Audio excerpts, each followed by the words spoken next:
ನಮಸ್ಕಾರ. ಮನಿ ಮಾರ್ಗ ಯೂಟ್ಯೂಬ್ ಚಾನಲ್‌ಗೆ ಸ್ವಾಗತ. ವಾರದ ವಿಶ್ಲೇಷಣೆಗೆ ಮತ್ತೆ ಬಂದಿದ್ದೀನಿ. ಸುಮಾರು 9 ಗಂಟೆ 35 ನಿಮಿಷ ಆಗ್ತಿದೆ. ಭಾನುವಾರ 14ನೇ ತಾರೀಕು ಡಿಸೆಂಬರ್. ಈ ವಾರದ ವಿಶ್ಲೇಷಣೆ 15ನೇ ತಾರೀಕಿಂದ 19ನೇ ತಾರೀಕಿನ ದಿವಸದ್ದು ವಿಶ್ಲೇಷಣೆ ಮಾಡಲಿಕ್ಕೆ ಬ್ರಾಡರ್ ವಿಶ್ಲೇಷಣೆ ಮಾಡಲಿಕ್ಕೆ ಬಂದಿದ್ದೀನಿ. ಇಲ್ಲಿ ಹೇಳುವಂಥ ಮಾಹಿತಿಗಳು ಎಜುಕೇಷನಲ್ ಪರ್ಪಸ್‌ಗಾಗಿರುತ್ತೆ. ಇದು ಡಿಸ್ಕ್ಲೇಮರ್ ಅಂತ ಹೇಳಲೇಬೇಕು. ಹಾಗಾಗಿ ಹೇಳ್ತಾ ಇದ್ದೀನಿ. ಯಾವುದೇ ಒಂದು ಇನ್ವೆಸ್ಟ್ಮೆಂಟು, ಟ್ರೇಡಿಂಗ್ ರಿಲೇಟೆಡ್ ಒಂದು ಡಿಸಿಷನ್ ತೊಗೊಳಕ್ಕೆ ಮುಂಚೆ ಫೈನಾನ್ಷಿಯಲ್ ಅಡ್ವೈಸರ್, ಅದರಲ್ಲೂ ಸೆಬಿ ಸರ್ಟಿಫೈಡ್ ಫೈನಾನ್ಷಿಯಲ್ ಅಡ್ವೈಸರು ಸಹಾಯ ತಗೊಂಡು ಇನ್ವೆಸ್ಟ್ ಮಾಡೋದು ಉತ್ತಮವಾಗಿರುತ್ತೆ. ನಾನು ಫೈನಾನ್ಷಿಯಲ್ ಅಡ್ವೈಸರ್ ಅಲ್ಲ, ಒಂದು ಸೆಬಿ ಸರ್ಟಿಫೈಡ್, ಅದರಲ್ಲೂ ಫೈನಾನ್ಷಿಯಲ್ ಸೆಬಿ ಸರ್ಟಿಫೈಡ್ ಅಲ್ವೇ ಅಲ್ಲ. ಹಾಗಾಗಿ ಮಾತಿಗಾಗಿ ಹೇಳಿರ್ತೀನಿ. ನಿಮ್ಮ ಕಡೆಯಿಂದನೂ ಒಂದು ಅನಾಲಿಸಿಸ್ ನೀವು ಬ್ರಾಡರಲ್ಲಿ ಮಾಡಬೇಕಾಗತ್ತೆ. ಅದು ಮಾಡ್ಕೊಳ್ಳಿ. ಮತ್ತು ರಿಕ್ವೆಸ್ಟ್ ಏನಂದರೆ ಚಾನಲ್ನ ಸಬ್ಸ್ಕ್ರೈಬ್ ಮಾಡಿ. ಇಂಪಾರ್ಟೆಂಟು ಒಂದು ಅಬ್ಸರ್ವೇಷನ್ ಅಂತ ಏನೇನಿದೆ ಈ ವೀಕಿಂದು, ತುಂಬ ಒಂದು ಕ್ರೂಷಿಯಲ್ ಅಪ್ಡೇಟ್ಸ್ ಇದೆ ಈ ವೀಕಿಂದು. ಕಪಲ್ ಆಫ್ ವೀಕ್ಸ್ ಏನಿದೆ ಮುಂದೆ ಬರುವಂಥದ್ದು, ಸುಮಾರು 3-4 ವೀಕ್ಗಳು. ಅದರಲ್ಲೂ ತುಂಬ ಬ್ರಾಡರ್ ಇದರಲ್ಲಿ ನೋಡೋದಾದರೆ ಮಾರ್ಚ್ ತನಕ ಏನೇನು ಆಗ್ಬೋದು ಅಂತ ಒಂದು ಸ್ವಲ್ಪ ನೋಡೋಣ. ವಿಡಿಯೋ ಪ್ರಾರಂಭಕ್ಕೆ ಮುಂಚೆ ಮತ್ತೆ ರಿಕ್ವೆಸ್ಟ್ ಮಾಡ್ತಾ ಇದ್ದೀನಿ, ಚಾನಲ್ನ ಸಬ್ಸ್ಕ್ರೈಬ್ ಮಾಡ್ಕೊಳ್ಳಿ. ಕಾಮೆಂಟ್ಸ್ ಏನಾದರೂ ಇದ್ದರೆ ಮಾಡ್ತಾ ಹೋಗಿ. ಮತ್ತು ನಿಮ್ಮ ಸ್ಟಾಕ್ಸು ಸ್ವಲ್ಪ ಬೇಸಿಕ್ಸ್ ಡೀಟೇಲ್ಸ್ ಏನಾದರೂ ಬೇಕಿದ್ರೆ financial adviser means basic level, not top level advice, certified advice ನನ್ನ ಕಡೆಯಿಂದ ಬರಲ್ಲ. ಸೊ ಅದಕ್ಕೆ ಮೆಸೇಜ್ಗಳು ಹಾಕ್ಬೋದು. ಇನ್ನು ಮ್ಯೂಚುವಲ್ ಫಂಡ್ ಇನ್ವೆಸ್ಟ್ಮೆಂಟ್ ಏನಾದರೂ ನೋಡ್ತಾ ಇದ್ದರೆ ಲಾಂಗ್ ಟರ್ಮ್ ಪರ್ಸ್ಪೆಕ್ಟಿವ್ ಆಗಿ ನಿಮ್ಮ ಎಜುಕೇಷನ್, ಮಕ್ಕಳದ್ದು ಎಜುಕೇಷನ್ ಇರ್ಬೋದು, ರಿಟೈರ್ಮೆಂಟ್ ಪ್ಲಾನಿಂಗ್ ರಿಲೇಟೆಡು, ಇದಕ್ಕೆ ನೀವು ಕಾಂಟ್ಯಾಕ್ಟ್ ಮಾಡ್ಬೋದು. ವಿಡಿಯೋ ಪ್ರಾರಂಭ ಮಾಡೋಣ. ಮೊದಲಿಗೆ ನಿಫ್ಟಿ ತಗೊಳ್ಳೋಣ. ನಿಫ್ಟಿ ಕಳೆದ ವಾರದ್ದು ಇವಾಗ ಸ್ಟಾರ್ಟ್ ಆಗಿದ್ದು 8ನೇ ತಾರೀಕಿಂದ. ಸೊ ಒಂದು ಹೈ, ಅದಕ್ಕೆ ಮುಂಚೆ ಡಿಸೆಂಬರಿಂದ ಸ್ಟಾರ್ಟಿಂಗ್ ಹೈಯೇ ಇತ್ತು. ಸೊ ಎಲ್ಲರೂ ಒಂದು ಹೈ ಟಚ್ ಆಯಿತು ಅಂತ ಸ್ವಲ್ಪ ಹೇಳ್ಕೊಂಡೇ ಬಂದರು. ನನ್ನ ಕ್ಲೈಂಟ್ಸ್ಗಳಿಗೆ ಹೇಳ್ತಾ ಇದ್ದೆ, ಇದು ಮಾರ್ಕೆಟ್ ಕೆಳಗಡೆ ಬರಬೇಕು, ಕ್ಲೌಡ್ ಟಚ್ ಆಗಿದೆ ಮತ್ತು ಒಂದು ಸಪೋರ್ಟ್ ತೊಗೊಂಡೆ ಒಂದು ಮೇಲ್ಗಡೆ ಹೋದರೆ ತುಂಬ ಒಂದು ಪ್ರಾಬ್ಲಮ್ ಆಗುತ್ತೆ. ಅಟ್ಲೀಸ್ಟ್ ಕನ್ವರ್ಷನ್ ಲೈನ್ ಸಪೋರ್ಟ್ ಇಂದ ಕೆಳಗಡೆ ಬಂದಾಗ ಬೇಸ್ ಲೈನ್ ತೊಗೊಬೇಕು. ಇಚಿಮೊಕೊದಲ್ಲಿ ಬೇಸ್ ಲೈನ್ ಸಪೋರ್ಟ್ ಕಳೆದ ವಾರ ತೊಗೊಂಡಿದೆ, ಅದು 3 ದಿವಸ ಹೆಚ್ಚು ಕಮ್ಮಿ ಆಟ ಆಡಿದೆ. ಸೊ ಮೇಲೆ ಕೆಳಗೆ ಅಂತ ಅಲ್ಲೇ ಆಟ ಆಡಿ ಫ್ರೈಡೇ ಒಂದು ಒಳ್ಳೆ ಗುಡ್ ಮೂವ್ ಕೊಡ್ತು. ಡೇ ಟೈಮ್ ಫ್ರೇಮ್ ನೋಡ್ತಾ ಇರ್ಬೋದು. ಬಟ್ ಸ್ಟಿಲ್ ಏನಾಗುತ್ತೆ, ಈಗ ಮಂತ್ಲಿ ಆಸ್ಪೆಕ್ಟಲ್ಲಿ ನೋಡೋದಾದರೆ ಇದು ಮಾರ್ಚ್ ಫಸ್ಟ್ ಮೀನ್ಸ್ ಡಿಸೆಂಬರ್ ಫಸ್ಟ್ಗಿಂತ ಕೆಳಗಡೆ ಇದೆ. ಮತ್ತು ಕಳೆದ ಸೋಮವಾರದ ವೀಕ್ಲಿ ಆಸ್ಪೆಕ್ಟಲ್ಲಿ ನೋಡೋದಾದರೆ ಅದಕ್ಕಿಂತ ಕೆಳಗಡೆ ಇದೆ. ಸೊ ಇದು ಆ್ಯಕ್ಚುಲ್ ಆಗಿ ರೆಸಿಸ್ಟೆನ್ಸ್ ಆಗೇ ಬರುತ್ತೆ ಇದು ಆ್ಯಕ್ಚುಲ್ ಆಗಿ. ಸೊ ಅದ್ರ ಮೇಲಿನ ನಂತರದ್ದು ಮಾತುಗಳು, ಫಸ್ಟ್ ಡಿಸೆಂಬರ್ದು ಆಲ್ಮೋಸ್ಟ್ 26,277 ಹೈಯೆಸ್ಟ್, ಅದೇನಿದೆ 325. ಯಾಕಂದರೆ ಇದು 277 ಒಂದು ಮೇಜರ್ ರೆಸಿಸ್ಟೆನ್ಸ್ ಅಂತ ಹೇಳ್ತಾ ಇದೆ. ಲಕ್ಕೀಲಿ ಅವತ್ತು ಒಂದು ಸ್ವಲ್ಪ ಮೇಲ್ಗಡೆ ಹೋಯಿತು. ಸೊ ಅದಕ್ಕೆ ಎಲ್ಲರೂ ಮಾರ್ಕೆಟ್ ಬುಲಿಶ್ ಇದೆ, ಹೋಗೇ ಹೋಗುತ್ತೆ ಅಂತ ಹೇಳಿದ್ರು.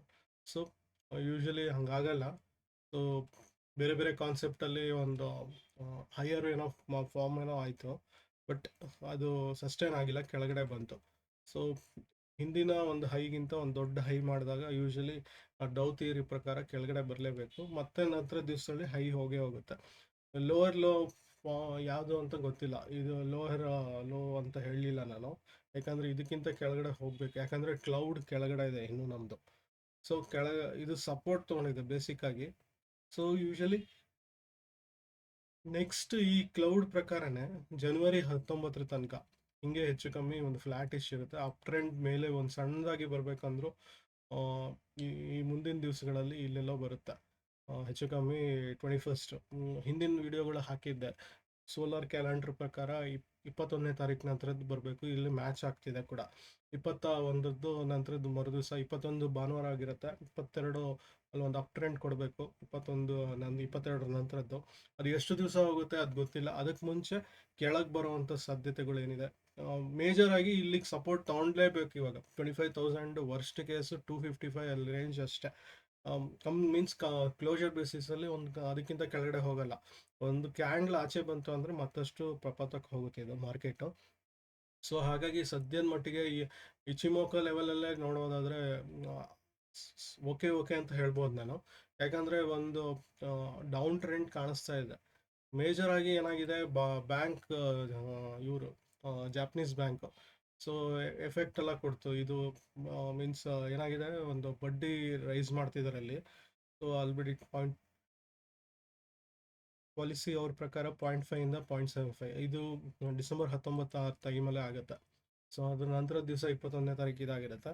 ಅದ್ರದ್ದು ಎಫೆಕ್ಟ್ ಎಲ್ಲ ಆಲ್ರೆಡಿ ನಮ್ಮ ಸಿಲ್ವರು, ಗೋಲ್ಡು, ಕ್ರಿಪ್ಟೋಸಲ್ಲಿ ಕಾಣಿಸ್ತಾ ಇದೆ. ಸೊ ಮೇಜರ್ ಪ್ಯಾನಿಕ್ ಏನಾಗುತ್ತೆ ಅಂತ, ಆ, ಇದು ಒಂದು ಕ್ರೆಡಿಟ್ ರಿಸ್ಕ್ದು ಜಾಸ್ತಿ ಆಗುತ್ತೆ ಇವ್ರದ್ದು ಯು ಎಸ್ ಕಡೆಯಲ್ಲಿ. ಪೇರ್ ಇತ್ತು USD ಮತ್ತು ಜಾಪನೀಸ್ ಎನ್. ಸೊ ಅದ್ರದ್ದೆಲ್ಲ ಹೊಡ್ತಾ ಬರುತ್ತೆ. ಸೊ ಜಾಪನೀಸ್ ಎನ್ ಸ್ವಲ್ಪ ಸ್ಟ್ರಾಂಗ್ ಆಗಿ ಹೋಗಲಿಕ್ಕೆ ಹೋದಾಗ ಆಬ್ವಿಯಸ್ಲಿ ಒಂದು ಡಾಲರ್ ಸ್ವಲ್ಪ ಫ್ಲಕ್ಚುಯೇಟ್ ಆಗಲೇಬೇಕು.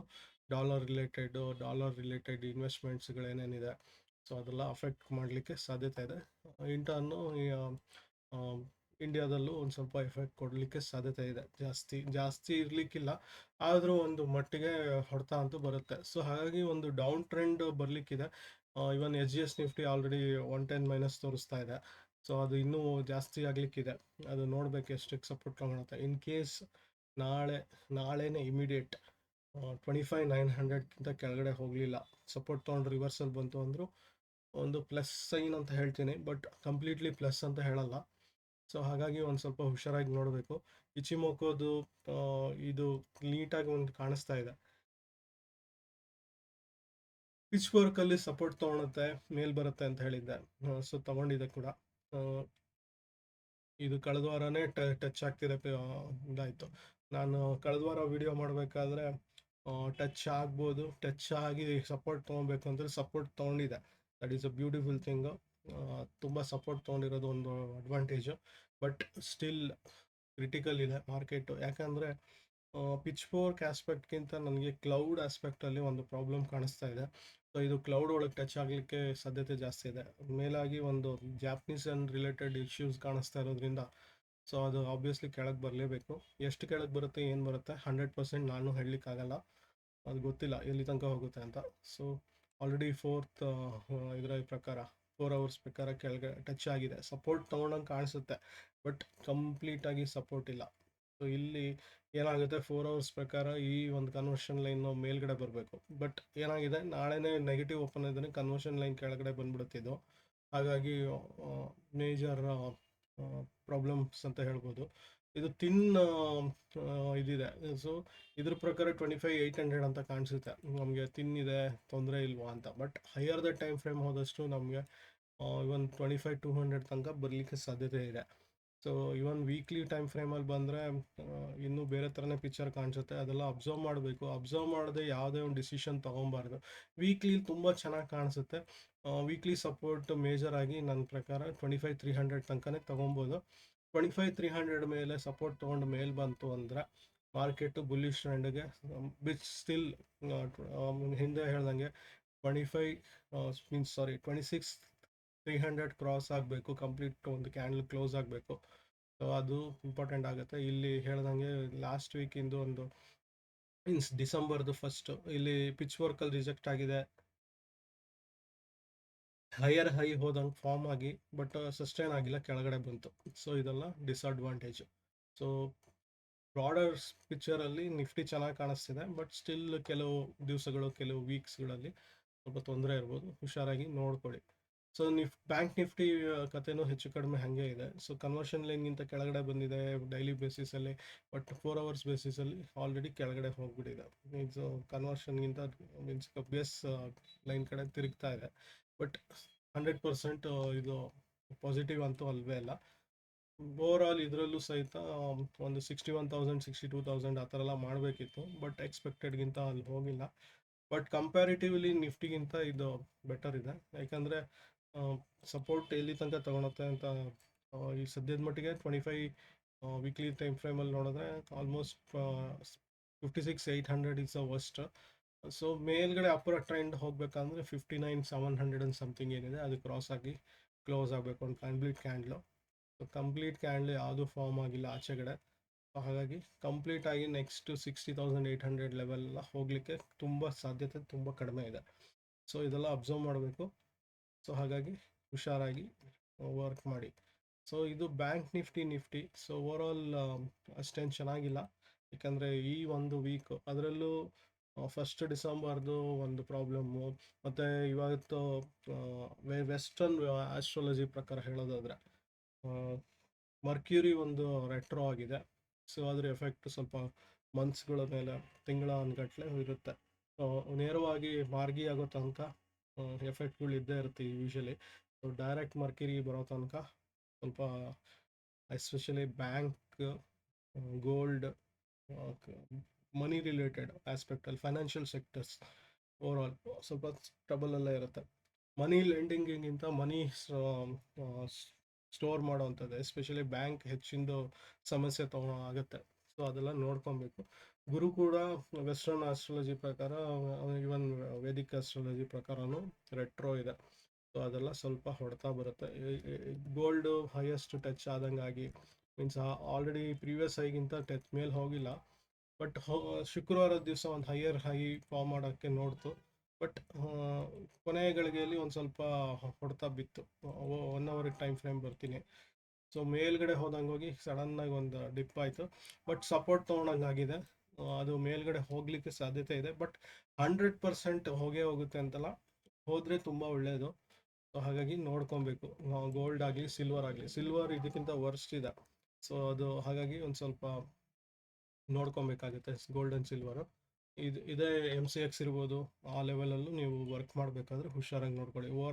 ನಾನು ಇದರಲ್ಲಂತೂ ಕ್ಲೌಡಲ್ಲಿ ಬಂದುಬಿಟ್ಟಿದೆ. ಸೊ ಹಾಗಾಗಿ ತುಂಬ ಒಂದು ಒಳ್ಳೆ ಸೈನ್ ಅಲ್ಲ. ರಿಜೆಕ್ಷನ್ ಅಬೋವ್ 62 ಹೋಗಲಿಕ್ಕೆ ಸಾಧ್ಯತೆ ತುಂಬ ಕಡಿಮೆ ಇದೆ. ಇದಕ್ಕಿಂತ ಕೆಳಗಡೆ 58 ತನಕ ಹೋಗ್ಬೋದು ಇದು. ಸೊ ಹಾಗಾಗಿ ನೋಡ್ಕೊಬೇಕು. ಇವನ್ ಕೇಸ್ 58 ಬ್ರೇಕ್ ಆಯಿತು ಅಂದರೆ 54 ತನಕ ಹೊಟ್ಟೋಗ್ಬಿಡುತ್ತೆ ಸಿಲ್ವರ್. $50 ಲೆಕ್ಕದಲ್ಲಿ ಹೇಳ್ತಾ ಇದ್ದೀನಿ ಕಾಂಪೊನೆಂಟು. ಸೊ ಹಾಗೆ ಹುಷಾರಾಗಿ ವರ್ಕ್ ಮಾಡಬೇಕಾಗತ್ತೆ. ಯಾಕೆ ಮುಂದೆ ನ್ಯಾರೋ ಆಗ್ತಾ ಇದೆ. ಸೊ ಇದೆಲ್ಲ ಒಳ್ಳೆ ಸೈನ್ ಅಲ್ಲ, ಯಾಕಂದರೆ ಇದು ಫಾಲ್ ಆಯಿತು, ಇದ್ರದ್ದು ಎಫೆಕ್ಟು ಆಲ್ರೆಡಿ ನ್ಯಾರೋ ಆಗಿ ಕೂತಿದೆ ಇಲ್ಲಿ. ಆದಷ್ಟು ನೋಡಿಕೊಂಡು ವರ್ಕ್ ಮಾಡಿ ಸಿಲ್ವರಲ್ಲಿ. ಕಮಿಂಗ್ ಟು ಕಳೆದ ವಾರದ ಪರ್ಫಾರ್ಮೆನ್ಸ್ ನೋಡೋದಾದ್ರೆ, ಓವರಾಲ್ ಚೆನ್ನಾಗೇ ಬಂದಿದೆ. ಇದ್ರದ್ದು ಕೋಫಾರ್ಜು ನೆಗೆಟಿವ್ ತುಂಬ ಹೊಟ್ಟೋಯ್ತು. ಅದು ಮ್ಯಾನಿಪ್ಯುಲೇಷನ್ನು 52 ವೀಕ್ ಹೈ ಬ್ರೇಕ್ ಆಗಬೇಕಿತ್ತು, ಆಗಿಲ್ಲ.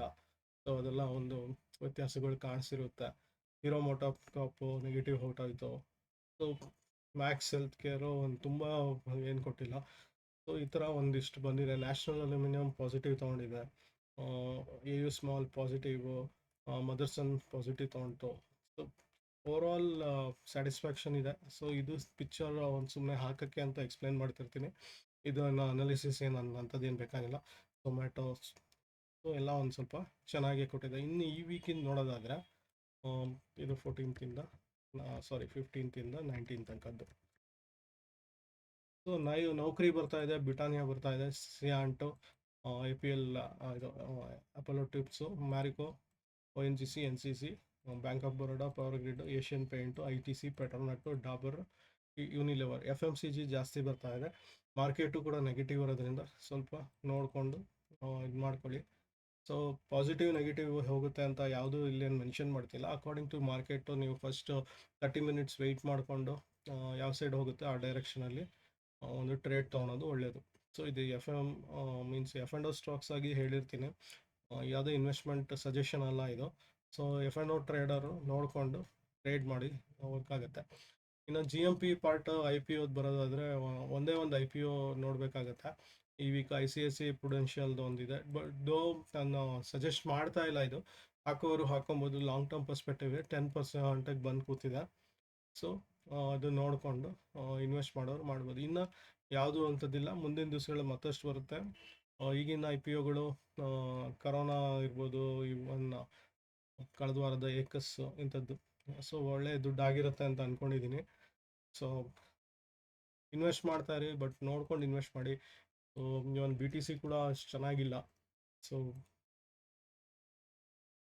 ಮತ್ತಷ್ಟು ಹೋಗ್ತಾ ಇದೆ ಕೆಳಗೆ. ಹಾಗಾಗಿ ಹುಷಾರಾಗಿ ವರ್ಕ್ ಮಾಡಬೇಕಾಗುತ್ತೆ, ನೋಡಿಕೊಂಡು ಮಾಡಿ.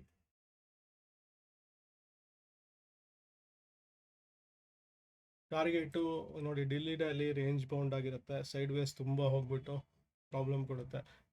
ಇನ್ ಕೇಸ್ ಇದು ಆ್ಯಕ್ಚುಲಿ 88 ಸಮಥಿಂಗ್ ಏನೋ ಇದೆ ಲೋ, ಇದಕ್ಕೆಲ್ಲ ಬ್ರೇಕ್ ಆಯಿತು ಅಂದರೆ 75,000 ತನಕ ಬರಲಿಕ್ಕೆ ಸಾಧ್ಯತೆ ಉಂಟು. ಸೊ ಹಾಗಾಗಿ ಹುಷಾರಾಗಿ ನೋಡಿಕೊಂಡು ವರ್ಕ್ ಮಾಡಿ. ಸೊ ಇದಾಗಿತ್ತು ಈ ವಾರದ ವಿಡಿಯೋ. ಮತ್ತೆ ಏನಾದರೂ ಡೌಟ್ಸು, ಏನಾದರೂ ಸಮಸ್ಯೆಗಳು ಅಂಥದ್ದಿದ್ದರೆ ಕಾಂಟ್ಯಾಕ್ಟ್ ಮಾಡಿ, ಮೆಸೇಜ್ ಹಾಕಿ, ನಂಬರ್ ಕಾಣಿಸ್ತಾ ಇದೆ. ಮತ್ತೆ ಸಿಗೋಣ, ಅಲ್ಲಿ ತನಕ ಧನ್ಯವಾದಗಳು.